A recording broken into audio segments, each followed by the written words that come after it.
Hello, and welcome to another episode of Some Random Thoughts. I'm your host, Ryan Mulkowski, and today I have on the program with me a very special guest. Her name is Elisabeth Bojong, and she is known as Off-Brand Oklahoman on Twitter, and you should definitely go check her out. She is a wonderful person, and so Elisabeth, thank you for being on the podcast. Thanks for having me. You're very welcome. So, this episode, really quick, just to set it up, is a revisit episode. So on season 1, which you can go check out, I did a bunch of topics. And one of the topics I did was social media and well-being. And that's the episode we are revisiting today with Elisabeth. She is going to give her insights on social media and well-being and whatever else just comes up within the hour. Anything that we talk about. That's why the program's called Some Random Thoughts. We can go random on you, and it's okay. But I want to introduce Elisabeth to our audience. So Elisabeth, just tell us a little bit about yourself and what you like to talk about and what you're up to on social media. Thanks. So I'll start with what I like to talk about on social media. Okay. I actually love to talk about self-development, theology sometimes, as long as it's not too detailed, as long as it relates to health and well-being. And actually, I shouldn't say theology necessarily, more spirituality. It definitely transitioned more to spirituality and how that affects our wholeness and wellness. I've had a blog for a little while, and that's been, taking a little dormant break. But I'm actually in the process of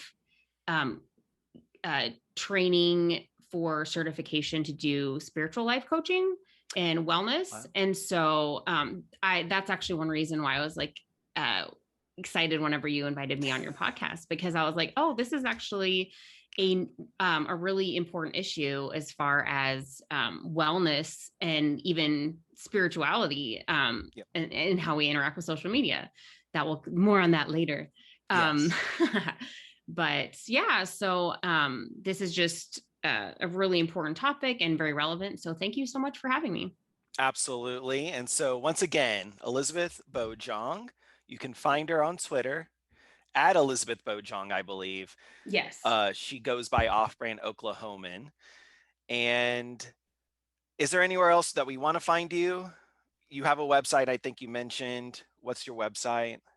www.elisabethbojong.com. And I am on Instagram the same. So just keeping it all my name. Yeah. Cool. So Twitter, Instagram, and your website all by your name. Yes. Bojong is Bojang. Elisabeth, ELIS. Yep. ABETH. Yes. Okay. So let's get started. Elisabeth, I'm assuming you listened to the episode. Yes. If you didn't, it's too late, and you're just gonna have to wing it. So, but you did. No, don't worry, I did. I so thank you. Yeah. The big question I want to pose to you, which I think is going to open up so many different directions, and the question that I posed on the episode was: is social media a force for good or a force to be reckoned with? And it doesn't necessarily have to be a clear-cut answer, but that's just the question I wanted to pose, because I think it can just go in many different directions, like I said. So, right, yeah. In summary, and then we'll unpack it, do you believe, Elisabeth, social media is a force for good or a force to be reckoned with? I will have to say yes. Really? You just can't pick one? It's just yes? I think that... no, it's okay. It's okay. Yeah, go ahead. So I'm sorry to do this, but when you say it's a force to be reckoned with, what do you mean when you say that? I mean, okay, that's a good point. I mean, the thing is, I didn't want to say a force for good or a force for bad or evil. I felt like that was too simplistic. Yeah. But when I say reckoned with, I mean, is social media a tool or a reality that has gone out of control so much so that it's produced harmful realities? Has it produced bad qualities that long-term and short-term will move us into a direction that will kind of devolve us a little bit as humans? Or is it still a force for good barring maybe any negatives that have happened, is it still more in that trajectory that it's a force for good, we need to keep it, things can be reformed in time, or is it going in the other direction where it might be devolving so much, or it might be getting out of our control so much that maybe we should either try to shut it down altogether or just do something drastic to stop maybe some of the ills or the harm that it's caused? That's what I mean by, is it good or is it to be reckoned with? Right. Okay. Got it. It's interesting because on your podcast, you also kind of posed the question, is it, or actually, I think you Googled like the top Yes. questions, Yep. and two of them were like, is social media toxic and is social media healthy? Yeah. And so I think that's asking like a similar question, Yep. actually almost the same question, but just in a different way. Right. And I think that it's it's not actually social media, but it's how the individual engages with social media. Really? Yeah. Okay. I don't think Why? it's Okay, go ahead. No, go ahead. so there I think like I was thinking about this a lot whenever I was listening to yours because I know my background is similar to yours as I came from, and I don't know, I don't want to put levels on it, but I came from a fundamentalist Mhm. Christian, evangelical Christian Me background. too. Yep. And in that background, I was given a story, I was given a narrative about life. And there were very clear things that in that narrative that I was raised in, that was enforced not only by my immediate family, but by the friends that we were attending in a part of the church with, and the school that I went to, like my whole world. I definitely was like an all-in Christian inside the bubble. And so inside that narrative that was very closely controlled, um, I was given, like, I was very, I had a clear role in that narrative.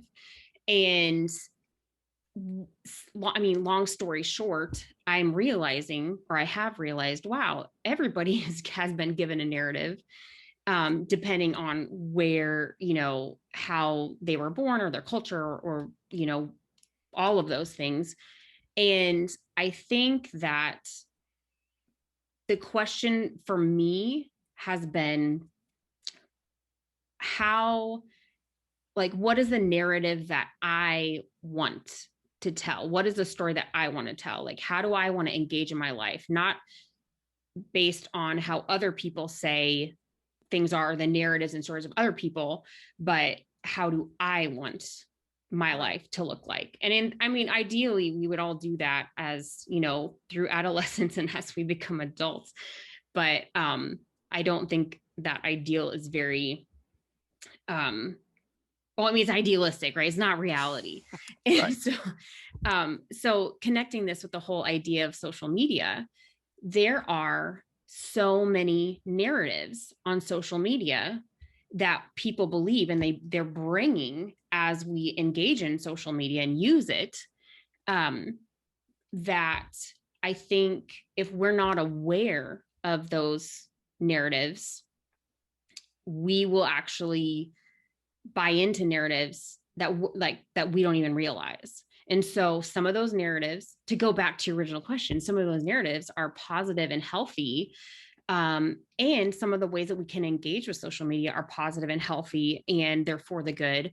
But if we almost, that's either going to be accidentally, coincidence, universe, whatever you might call it, or that's going to be for people who are purposeful about that narrative and use it for the good.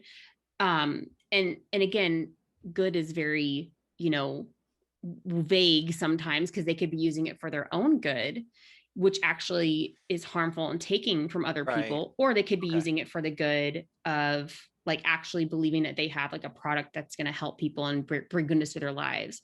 So That's a on good point. yeah.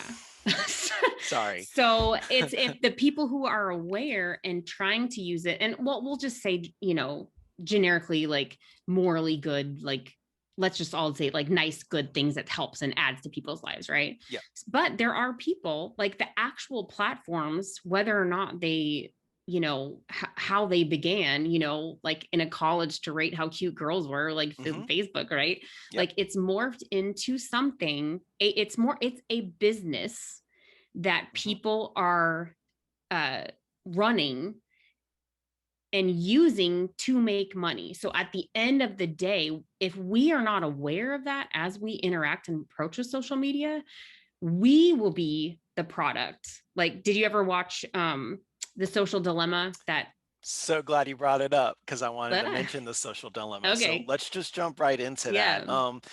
That's why I wanted to challenge you on your position a little bit because you said, and you correct me if I'm wrong, you said you don't believe it's social media as much as how we as humans use social media. And I wanted to push back and go, is it not social media though? Because if you watch The Social Dilemma, which you have and I have, and probably millions of others have, they're making the case that social media actually fundamentally does something to our brains with usage that like shifts our psychology and has like an addictive quality to it, Yeah. similar to drugs and alcohol and things of that nature. And And sugar. so yeah, and sugar. Oh yeah, sugar especially. That's one of mine.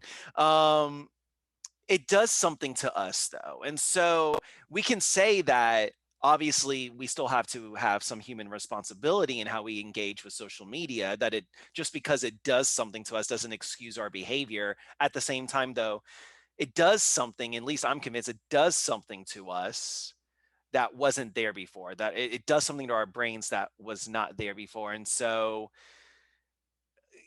I mean, are you still feeling like it's just a behavioral condition?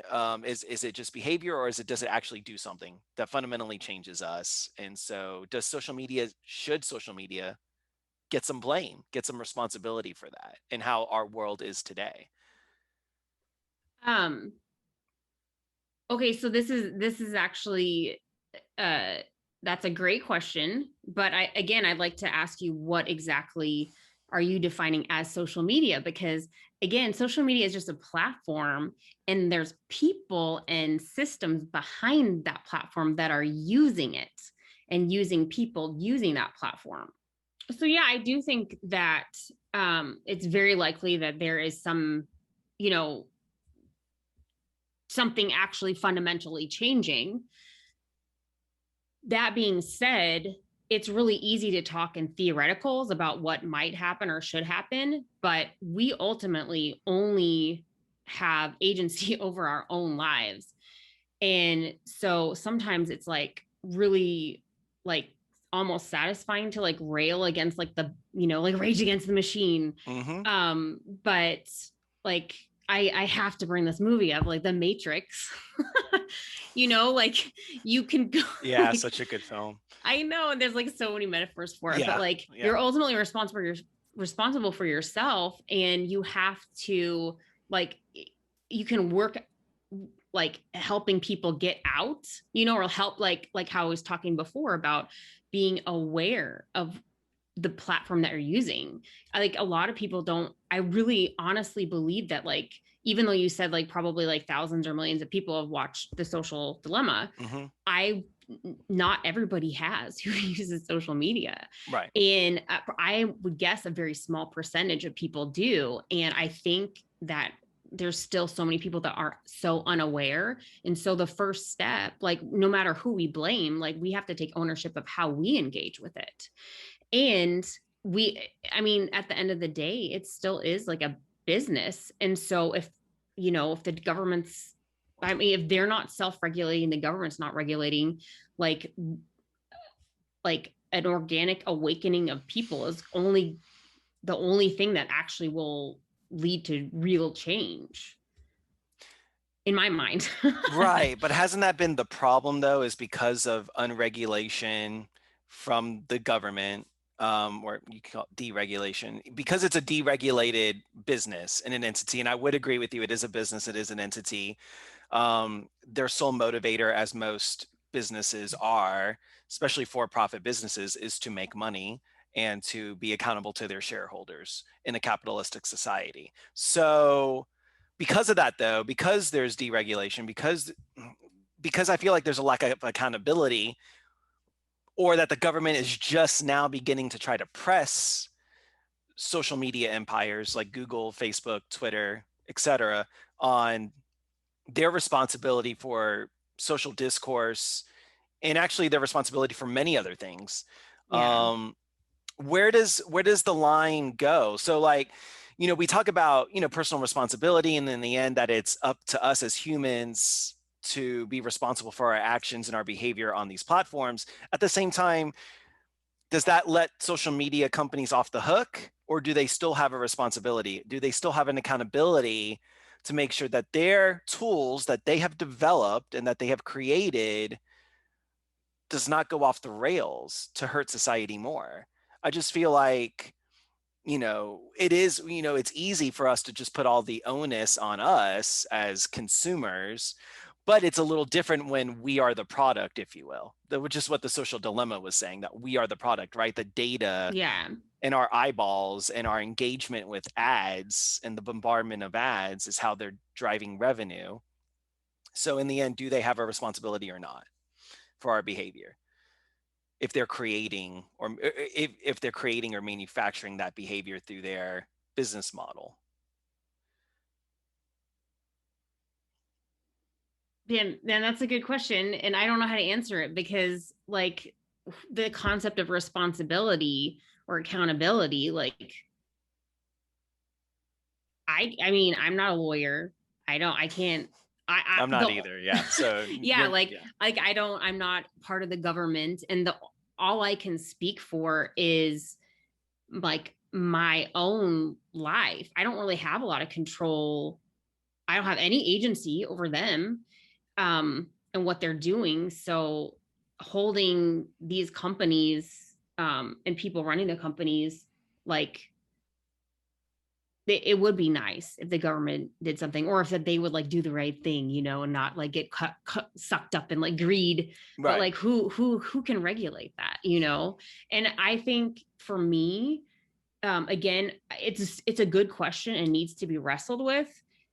But at the same time, at the end of the day, when I like inside my internal world, if I try to figure that out, it doesn't actually benefit me or my family.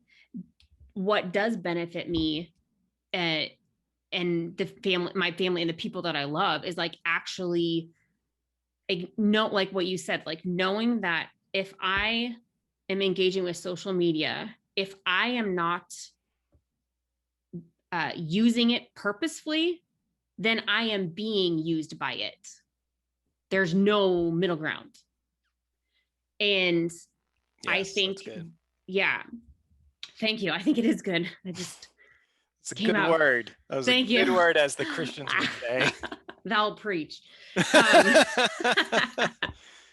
And like, I have to be aware of that for my own mental health, and also for the mental health of my family. Like, I am raising 2 kids, and they're not on social media yet. They're like 6 and 8 years old. Okay. And even like their image, me and my husband are very, very careful with putting, like, we don't put a lot of information about them. We don't do a lot of pictures. We will like send pictures to my family, like over their phone or something like that occasionally. But like, we don't actually put it on social media, because it's like this whole new thing that one of the questions in your last podcast was, is it going away? And I don't think it is. Like, okay, it's in the same way that big box stores probably are not going away. People bought into those for convenience, for financial reasons, cheaper, and there are people, not necessarily quality either, but people bought into these things because there was some sort of benefit to them, right? Yeah. And that's why people buy into social media, because there is some sort of benefit to them. But if in they don't, I really don't believe that many people realize that they are being used by these platforms, and that they're kind of almost like viewing them as benign, when they're actually, like, if they're not engaging them, like I said earlier, like in a positive way and purposeful way, not just like, and I'm not talking about like, oh, just keeping in touch with my friends. Like, that's not even a positive way. That's just like a neutral way to me. But like a positive way being like, this is something that's here. This is something that I have something like a product or service that actually will benefit people. And this is how I'm going to use this to help people. Unless you're interacting with it like that. Um, okay, so I'll answer your question straight then, I guess. Going to the bid, it is a force to be reckoned with then. If at the end of the day, I didn't even realize that that's actually, I just came to that conclusion. So it can be used for a force of good, but that is very difficult to do. I don't believe a lot of people are doing that. And at the end of the day, if we are not reckoning or like wrestling or grappling with it, then um oh, what is that principle about, like how in nature, like nature takes over, and like the chaos theory or something, where like things don't like go like naturally together, and whatever, it's gonna get too nuts. You would know more than me. I mean, I know very little about chaos theory, and I'm not going to pretend to be an expert on it on this show. I'll say some foolish stuff from time to time. That's one thing I'm not going to dive into, is that I pretend to know chaos theory on an intimate level. But I see what you're saying. So you're saying because we don't really have the agency or the power or the influence to be able to cause systemic change with social media enterprises or companies, businesses, whatever you want to call it, we do have agency over ourselves, and therefore that the focus needs to be on us, not giving the social media companies an out or excusing their behavior, but more so it's just realistic to just focus on us and how we engage with social media for our own well-being, and that we got to worry about our own well-being first before we try to worry about the systemic well-being of, I guess, others on the platform, is what I'm gathering from you. Is that you're not trying to excuse what they're doing, you're just trying to say, I can't control it, and I know I'm not in control of or can influence them, so I'm just going to like work on me, is basically what I'm hearing. Right. And have conversations like these that hopefully will affect other people and help them realize that this is something that we actually, that affects individuals on a daily basis in a very negative way. Like they're additionally to all of this, like if we talk about like mental health, like especially with Yes. kids, but even adults, like if you aren't aware of these stories that people are telling you, that people are presenting to you on social media, and you don't even understand your story as a participant in social media, where again, in reality, if I'll say my brilliant statement from before, if we aren't using it purposefully, then we are being used. Right. And if we're not aware of that, then, and that's our role on social media, that's our role in the story, then you can really get sucked into these uh, worlds, these stories that aren't even real, and that affects your mental health tremendously in a Yeah. negative way. No, and I'm really glad you brought up the mental health. That's one of the things I'm passionate about, is mental health, and it's one of the things I want to talk about. Is so when it comes to social media and mental health, a lot of people have different theories. One theory is actually in 2018, I took a year off. I completely disconnected myself cold turkey from social media. So from January 1st to December 31st, I did not engage in social media at all, did not use any apps, didn't log in, didn't do anything. And it was so weird because like the first few weeks, it was like I was having like withdrawals. It was like I was going through something similar to like an addiction, like an Yeah. addict trying to go into sobriety almost. And so it was really weird that I felt like I was in control of my social media usage until I detoxed, if you will, from social media and then realized that my brain was so hardwired and connected with it that it really was using me. I felt like I was being used because the one thing in the first way I noticed was when I was disconnected, I would just habitually pick up my phone for no reason. It wasn't like a text came through or a phone call was coming through or something. It was like I was just picking up my phone.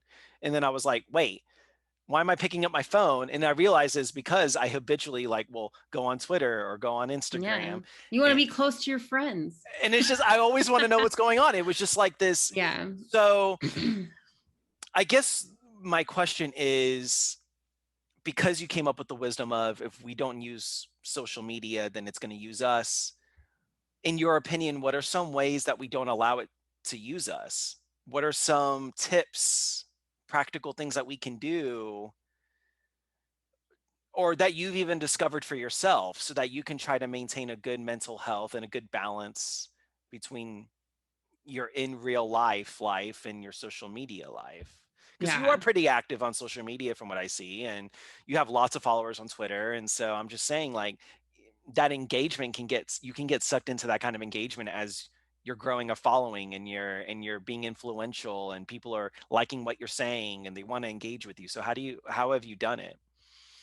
Well, I wouldn't say I've done it. I actually was journaling this morning and I was like, yeah, I need to I'm talking with Ryan about this today and I was like, I need to go back to and this probably will overlap with my first tip. It's not really a tip, but like is awareness, like track how much you're using it. Be aware of how you are engaging in social media. And for some people, that could just be like keep a little tally, like running tally of how many times you grab your phone.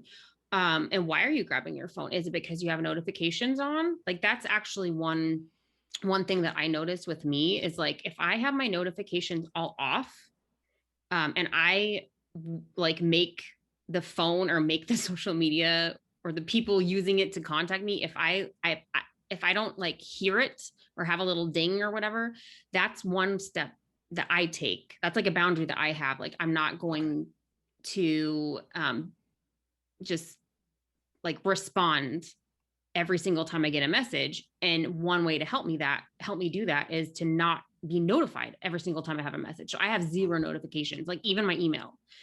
Um, so awareness of how you're engaging, um, set boundaries for yourself about how you want to interact with it. And make them clear, you just saying generally like, oh, I want to use it less. Like look at, if you go through and assess what you actually are doing, less could mean, you know what? I picked up my phone 20 times today. Like tomorrow, I want to do just 15. Like, and 15 Wow. might Okay. still be a lot, but like actually make it, like have like an end goal that you want and just start working towards that direction. But don't do it in a way like that's awesome that you did it cold turkey for a year, but like people, like you said, like I am, like actively trying to build a following because I am getting to the point like gearing up to where I actually want to like use it for good. Right. Um and so like instead of just like doing randomly, actually set time for it. Like I have a lot of flexibility in my schedule. I am a stay-at-home mom. We did virtual school with the kids this last year. And I like have set times where I'm like, okay, after I journal in the morning and have my meditation and whatever, when I'm drinking my morning coffee, I'll just like go through and like try to interact with people and like do my thing. And then whenever they have a break, I'll do it again. But in the evening, a lot of times you won't, or afternoon and evening, I'm like, I'm not picking up my phone Okay. because I know that like I'll get sucked into that, and also, um sorry, I'm like trying to think if this is making sense.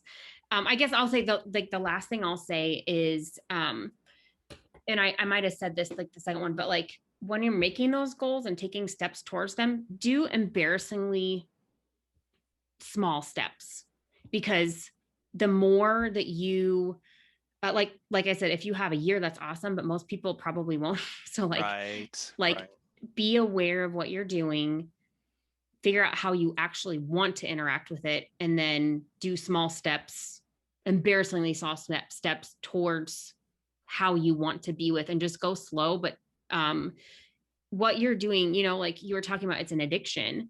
Yeah. An addiction is just an unhealthy habit.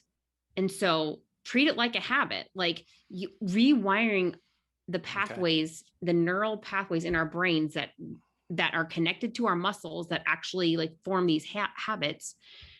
They're like, if you think of it like a rut or something, um, you have to get out of that rut slowly. And those ruts can be pretty deep, and sometimes it might take a while to fill in those ruts. And so if you make that tiny, small step, that tiny change, even if it's embarrassing, I do this in like so many areas of my life, not just with social media, but like with working out. I do 15 minutes, like 5 or 6 days a week, sometimes 7.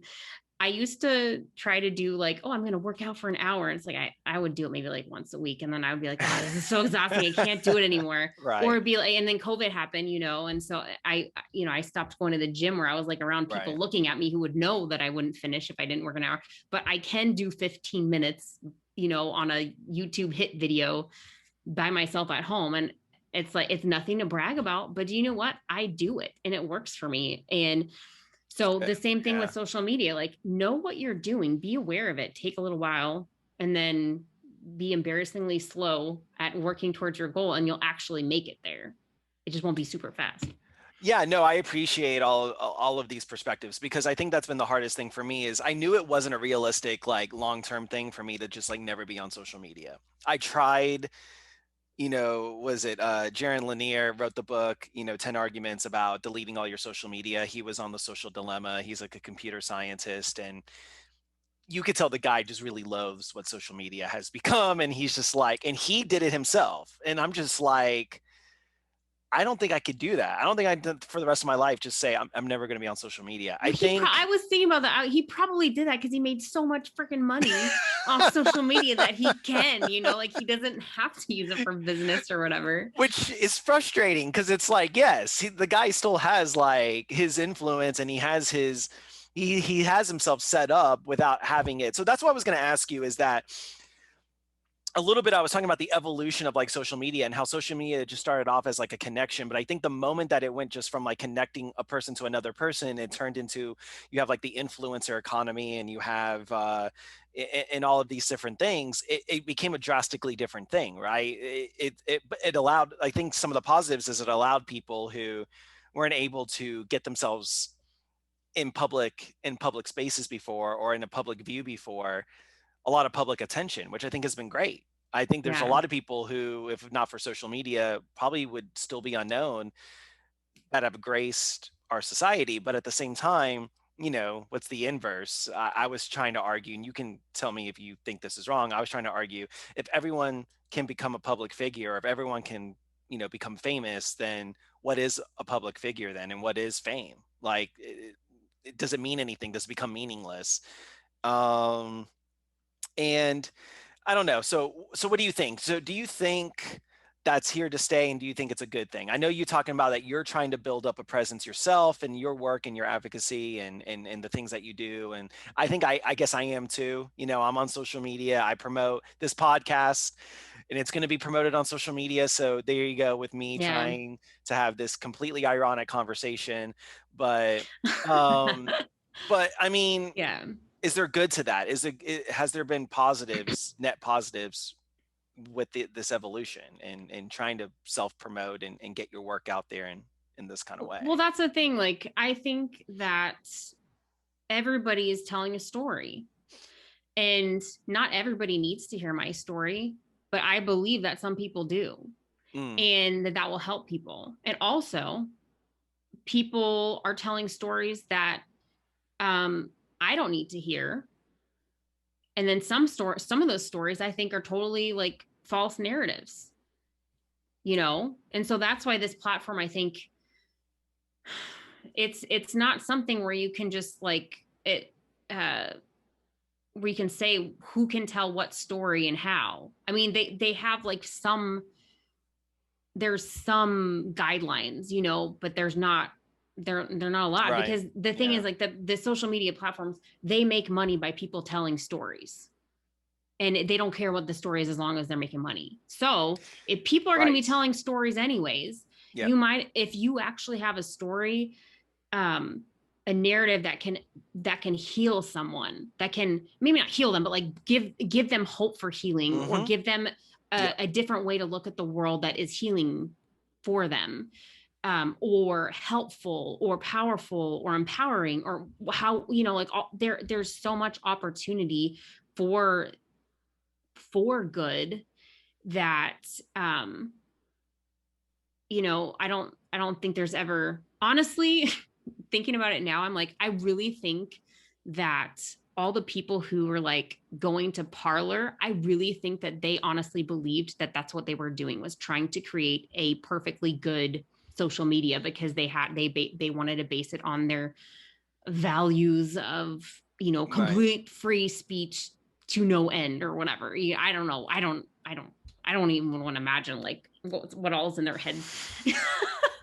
I mean, I think they wanted to create an echo chamber. They wanted to create this. They wouldn't say that. Like, they don't say that. They really think like, oh, this is like a place for freedom where there's no censorship. You know what I mean? Like, they're not thinking that. You're right. That's what they were trying to say, is that we want a complete unfettered access to be able to say what we want to say, do whatever we want to do with no accountability, no one looking over us, trying to shut us down or target us. No regulation, like no regulation. Right. Does that work though? Do we need that kind of social media? Well, it was shut down, like, and people are allowed, evidently, I don't even want to say his name. Evidently, Trump was like in the middle of like, starting some social media platform. Yes, you know what? I heard about that. Good for him. Fine. Okay. I will not be participating in that. Like, I actually, do you know what's really funny? Every single social media account that I have ever had, my husband set up for me, because I inherently, yes. Why? I tend to be like, I like to get out and garden. Like, I like to feel things. My background, and I still have my license, but I'm a nurse. Like, I like to touch people, to see them, to be with them. And anything on the computer, it's always so like, it's very, very aware to me that there is something tangible lacking. And I don't think I don't know how many people are like me in that's like on the forefront, no matter what they're doing. But like, I'm very, very aware that it's not there's a tangible aspect that's missing. And this actually brings us to that Pharrell article. I didn't know if you wanted to bring that up or not. I was gonna close our episode, close this program with that.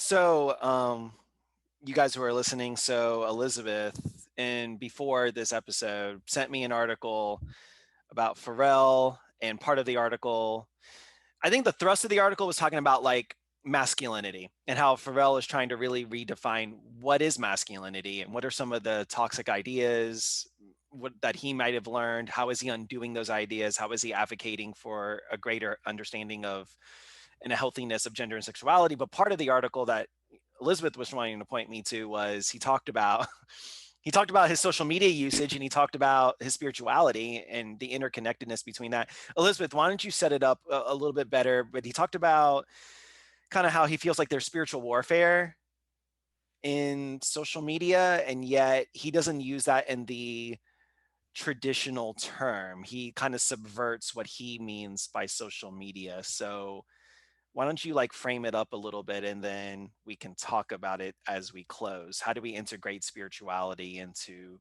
our social media usage and our well-being? All right. Well, one thing, I'm gonna probably botch it. And if anybody's curious, the article was in GQ of October 2019. You can look it up online. It was like October 14, 2019 by Will Welch. And he again, I like don't have it right in front of me. I don't either. It's So, okay. No, but he yeah. basically said, like, anytime that we get on the internet or engage in a social media platform, it's like we are like our bodies are in the room that we're in or wherever we're at. And then we are using our words to project our spirit out basically to wherever, like through the internet to whoever is there to connect with it. And in that context, it's spiritual warfare. Like your body is someplace, but then your spirit or your attention or your focus or whatever you want to call it is projected, um, it, basically not where you're at. And I just thought that concept was so interesting, especially because again, our background, like spiritual warfare was like angels and demons, and somehow you're Yeah. interceding and Right. praying, you know, That's and how there's I like, learned it. Yeah. yeah. And, but really what it kind of, that idea overlaps with this, like there is a narrative that I believe about the spiritual world, that there are things going on, there's forces for good and for evil, and that something somehow I can influence that. Like that was, if you take it down to the bare bones of like the story that I was given, there was that. And if you overlap that onto spirituality using social media, there are like forces, maybe not angels and demons, but like, you know, there's like forces that are wanting to use your presence on social media for good or positive or needing to be reckoned with, as you so gently and nuancingly said. I don't even know if Thank you. I nuancingly is try. a word.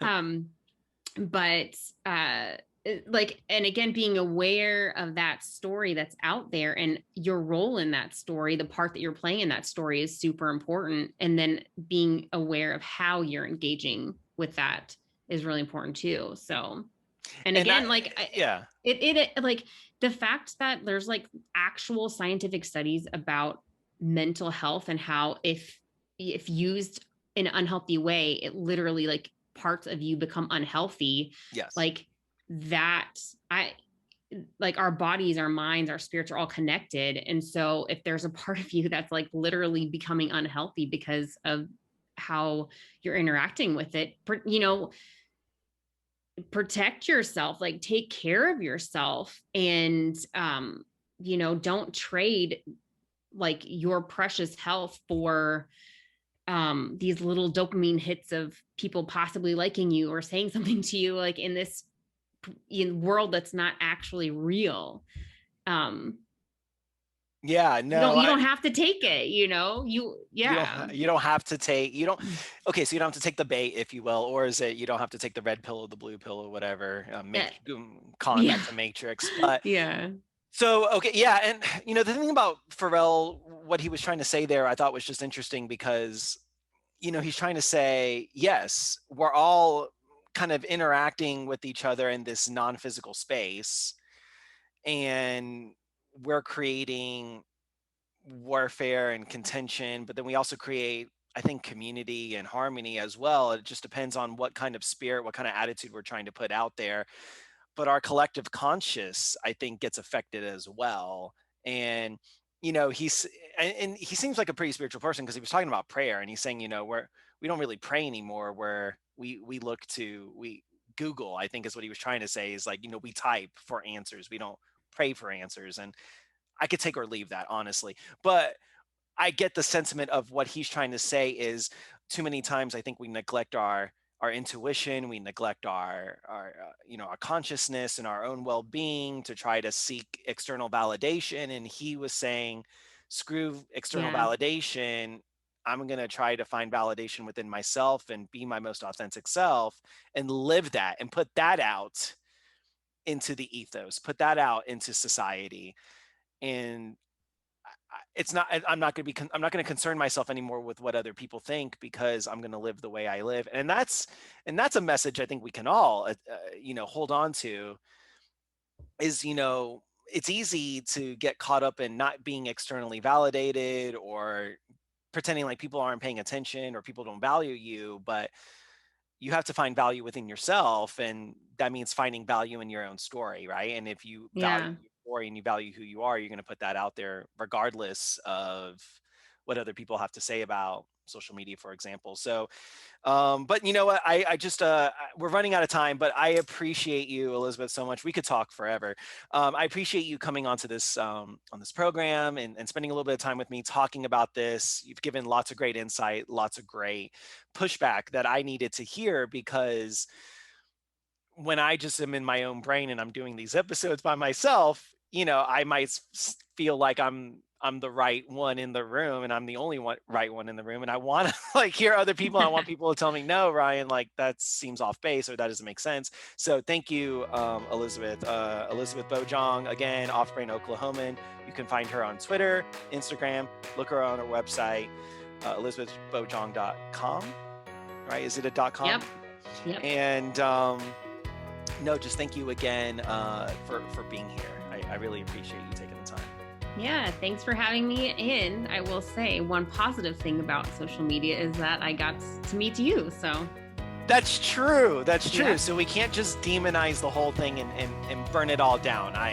It does have some good, and I hope we can get back to the train or the path where it's not a force to be reckoned with and it goes off the rails. Hopefully we can get it back on the rails and do some good with it. Elisabeth, thank you so much. And I want to thank you all for listening and for watching. And remember, you only get one life. Make the most of it. And we'll see you next time. Thanks.